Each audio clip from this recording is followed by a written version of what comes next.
Welcome to the NBA Coast to Coast podcast brought to you by TheLines.com. Coming to you from the West Coast, Josh Lander, joined by Nate Weitzer. He's on the East Coast. And we've got some looks here from Monday in the NBA as we are rolling along, getting close to those playoffs here. We're going to be looking at best bets in this episode with some sides and totals looks for you guys, as well as some player props in a separate episode. Got both of those for you each and every weekday, so make sure you are subscribed to that channel. Continue to follow along with us all season. Also, make sure you are heading to the description of the video. We've got the link to the email newsletter in there, and that's coming out every Friday to make sure you guys are staying on top of this sports betting news, and you're getting the bonus parlay from Nate and myself as well. Going 3-2 right now, up almost 2 units on the season as you get some nice plus money with these parlay bets. So looking to keep it going this week, but definitely make sure to subscribe to that newsletter. Let's go ahead and jump right into your first best bet of the day here, Nate. Yeah, Clippers at Magic over 210.5. It might seem scary the way these teams have played over the course of the season, but recently it's been a little less so. I mean, particularly with the Clippers. I know we were both on their team total Friday against the Nets team that tends to play really slow and play unders, similar to the Magic. But when Kawhi's been in the lineup, they've just been a machine, averaging 117, 5 more assists per game, shooting 40% from three as a team. With Kawhi since the All-Star break, he individually is a machine. The two most common lineups with him in March, 126 offensive rating and up to 104 pace. And on the other side, Orlando, I mean, with Corey Joseph running point, their starting lineup in 94 minutes has a 120 offensive rating. They're actually league average. Like, woo, throw the confetti. Orlando, league average in offense in their last 9, which has led to overs in 5 of their last 8. The last 2 unders were kind of outlier shooting from them against Dallas, who we both like here, as their defense ramps up, and against the Kings, who just suck. So 3-point volume is up for the Magic at least. Some guys, KCP, name names, still not hitting. But Black and Caleb Houston off the bench combined 50% in their last 5, which has helped space the floor around Fraulo. Paolo's been an absolute machine. I know he struggled a little bit last couple against the Clips, but I think he probably cracks that in this one. So as long as we get Kawhi, like, I really do trust the offense, the points to keep flowing here. Arrested Kawhi. We've seen the Clips go over in 3 of their last 4 back-to-backs without him because Bogey has really picked up the slack. And I think we see a lot of Bogey either way here, being an offense guy, not a defense guy here. Clippers are 67% of the over as road favorite and 60% after a loss. So we think it's just rest management for Kawhi yesterday, right? Sit the front end. He only played 29 minutes against Brooklyn Friday. So he should be good to go and help get some points on the board here. Yeah, I mean, I kind of like Dallas too, honestly. Or Dallas, excuse me. I'm more thinking about, that's a little foreshadow for where my head's at. I also like the Clippers a bit in this game, even though they are favorites here on the road. I know they have the rest disadvantage. Maybe the numbers don't totally support them on the second night, but this is not your normal second night of a back-to-back. They sat Kawhi on the front end for that reason. I think it's pretty easy to spot that pattern. There was no real we have to sit Kawhi. It was just a back-to-back scenario, and now we're going to come back with him back in the game, so it's going to be like nothing happened. They didn't really have to try. They did try pretty hard. I was going to say Norm Powell seemed to be the only one trying in the first half is kind of what I was leaning towards. They tried to make that comeback a bit in the second half, but I'm still not too worried. Obviously, James Harden, not a guy that expends that much energy to do what he does. So I think he's still going to be good like he has been for most of the season on no rest. But let me go to that Dallas game where the Dallas Mavs are who we thought they were if they just had all their players. Like, they're a good basketball team. They're just unhealthy. So I'm going to take them to cover a big spread against a team that is not trying in Brooklyn. And Dallas is one of these teams here. And to be clear, it's an 8.5-point spread as we're recording this. And I like the favorite here on the road. Like, no qualms with it. Just no trust in Brooklyn. All the trust in a Dallas team that's getting value at this point, from in my estimation, because we're going to see Gafford back in this game. We've got AD back nearly full minutes. Like, I think we can expect 30 plus from AD in terms of the minutes in this game again, after being on about a 24, 25 minute cap. Then they come back and have that really nice win against Orlando, partly on the strength of AD's defense down low, which has really been missing from this team. I mean, having a center has been missing. You go from 3+ defenders at the center position to 0. It's going to obviously take a toll on your ability to defend down low. And that has not been the case as of late, as their defensive rating is 6th best now in 5 games, 3 of which AD played in. Not a coincidence, right? Then you're seeing a few more minutes and better defense from guys like Max Christie, who can go back to his role player role. Najee Marshall, it doesn't need to carry you to victory the way he has in the past. You have a basketball team now, and Spencer didn't who I maybe unfairly sometimes call Din Mitty, has been good at the point guard position. I cannot talk trash on him. His assist percentage is up, his turnover percentage is down, and that's a big reason why this team's turnover percentage is down. They're now ninth on the season in terms of turnover percentage, where they were just hemorrhaging those things for that 10 to 15 game span where they just had backups in and dropped all the way down to about 22nd in turnover percentage. They're also back to free throw attempts. They are now fifth in free throw attempt rate. This Brooklyn team continues to struggle down low and will continue to be without a lot of its bigs like Clowney and Sharp. Well, Clowney might play. Sharp is going to be out. They're going to be limited with Claxton as well, who's been seeing his minutes dwindle. So, now this Dallas team, again, are who we thought they were. Going to the paint, going to the rim, hitting some mid-range stuff as well. Now that they have their guys like AD back who can really work in that mid-range game, they finally don't have like a million holes all over the court. It's just that simple. And if this game was, 2 months ago or right when the trade was made and AD never got hurt, the spread would probably be like 12.5 against the tanking Nets. But Dallas ain't tanking at this point. They're still just running their guys out there and getting ready for next year. So going to take them to cover a decently small spread under 10 points here. Yeah, I like it for sure. I mean, I had a strong lean and I put like a little half unit on AD to go under his PRA and the Mavs to cover adjusted spread, or even to cover this number. If you think Cam Johnson doesn't play, I think the Nets, you can throw out all the trends about the Nets covering on the road as dogs, whatever. They won't have any functional NBA offense here against what's been a really good defense with just AD playing half the game. And now you get Gafford to split the minutes with him.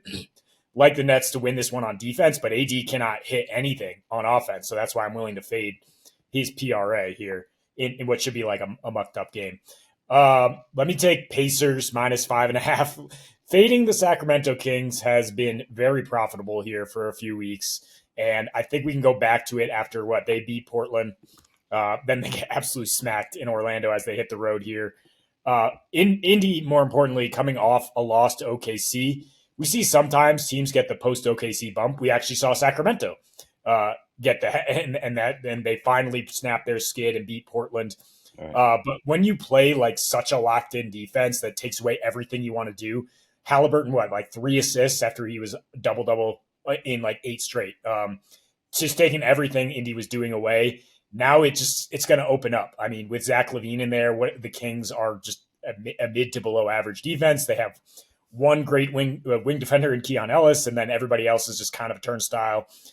They are giving up the last things you want to see when you face a Pacers team, right? Worst above the break 3 defense, worst field goal percentage at the rim, second worst on the season versus spot ups, 5th worst on pick and roll ball handlers, lost by 27 at home to this team, gave up 36 assists earlier this season. And the Pacers responding after a loss, 4-1 ATS the last 5, after a loss by a total of 64 points over the spread. That's even one without Halliburton, where they were 10-point dogs. They won outright. Back home, they were on a 12-2 streak. They're now 12-3 their last 15 after losing a nail bite to the Lakers. But really good defensive numbers at home recently.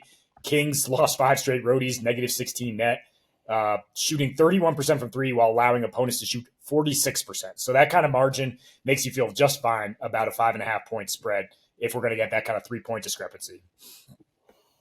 Kings aren't very good, man. Who would have thought that they're just not very good? They're struggling so much on defense. This is not a team that you want to be struggling against free throws, a fast break, or 3-pointers. Not a team that you want to struggle with. This is the worst 3-point defense in the league since the All-Star break for the Kings. I was going through the defensive metrics yesterday and was just like, holy God, this defense is horrible. I cannot believe how bad they are giving up threes, the highest 3-point percentage, 3rd most makes from 3. You want to get out into transition, go for it. They put Keon Ellis in the starting lineup to kind of mitigate this stuff. This was going to be my bet, by the way. This was my first bet of the night for sure. No questions asked. This was my favorite one. And then you took it, and I'm very grateful you did because you came up with some good stuff. So let me go to a slightly, I think it's definitely going to be the game of the night if we can keep this thing close, Memphis and Boston. And rather than sit here and really worry about who's scoring, I'm just going to root for some scoring. So let's go over 235.5. This is probably going to be 236.5 on most places. Would still take that. I think 236.5 is still fair if that's what you've got. They did 248 total this year, right? In that game, they had a nice 101 pace in that game. And if you can get Boston up to 101 pace, then like you're kind of winning that type of battle. Like you really can't get into half court stuff because this half court offense and this half court defense is top three on both sides in the league. I'm willing to make that statement for the Celtics. I don't think that's too crazy at all, right? It's the transition stuff. And when you can kind of get them in a little bit more helter-skelter, then maybe you have a better shot. I'm not saying they're bad in transition or bad in helter-skelter ball. They're probably the best team in the league for a reason. But the thing here with the total is going to be Memphis forcing their hand to get into the fast break. Boston being like, all right, we're not too worried about it. You're so bad on the fast break on defense as well that we're going to get points there. They've both been better, I should say, limiting fast break. Boston's been good all year. Memphis has been much better in the last 5, but that doesn't really matter for Boston, who's not trying to get into transition, who has the 4th lowest frequency of transition on the season. It's just that half-court defense in Memphis's is not good. They have the 21st defensive rated team in the last 10. They've gone through stretches where they've been 27th, 28th for like 9 to 10 games in a row this season because they're so focused on the offensive end and just keeping the pace going.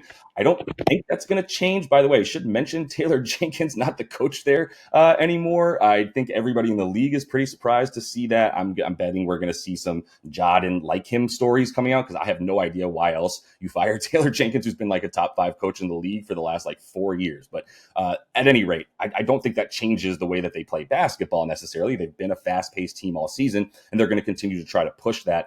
The three-point stuff and the mid-range stuff should be a problem for Memphis as well against this offense right here. They are 29th limiting above the break threes in their last 5 and 27th in the last 10. Overall in the season, they're bottom 10 in terms of limiting three-point stuff in general, whether it's from the above the break or the corners. And like I said, if the Celtics players want to step in and take a mid-range, they can go ahead and get that, as this is the 21st ranked team in terms of mid-range frequency. They allow a ton of that mid-range because they do try to pressure you so much up top. That leads to open catch and shoot, or it leads to pick and roll guys taking one dribble inside the three-point line and getting a nice pull-up, which is going to be very available for everybody on like Kristaps, JT, JB, all 3 of those guys, deadly, lethal mid-range guys that you really have to press up on. So yeah, I'm gonna like this points. I do think the Celtics. I'm starting to lean towards the Celtics covering, even though I know Memphis needs this game so bad that I ended up staying away from it because Memphis is in that like 4-5 right with the Lake Show. They need to kind of keep winning to have home court against what will probably be that first round matchup in the West with Memphis and LA.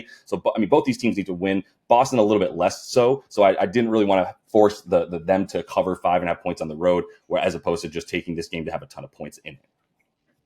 Yeah, last of the road trip for the Celtics. We'll see if they want to close strong or maybe they just, are a little more freewheeling because of that. You mentioned the mid-range stuff. Yeah, Jaylen Brown only 19.5 points because he's been on a few limited minutes, excuse me. So, yeah, I thought that was pretty low. And looking at fading Zach Edey a little bit, because I don't see how he stays on the floor in this game after a nice double-double, right? I mean, you look at him against, like, the Cleveland, OKC, and Portland's and Clippers of the world, and he doesn't come anywhere near his number here. So, I agree with you. Celtics 7-0, their last 7 on the road with a 130 offensive rating, even though playing at the slowest pace in the league. They're about to get to 120 against this poor defense. Yeah, that's what I'm looking at. So that's all the time we have for you, though, in these best bets. Make sure that you are subscribed to the channel. Check out the player props we have as well. Until we see you next, happy betting.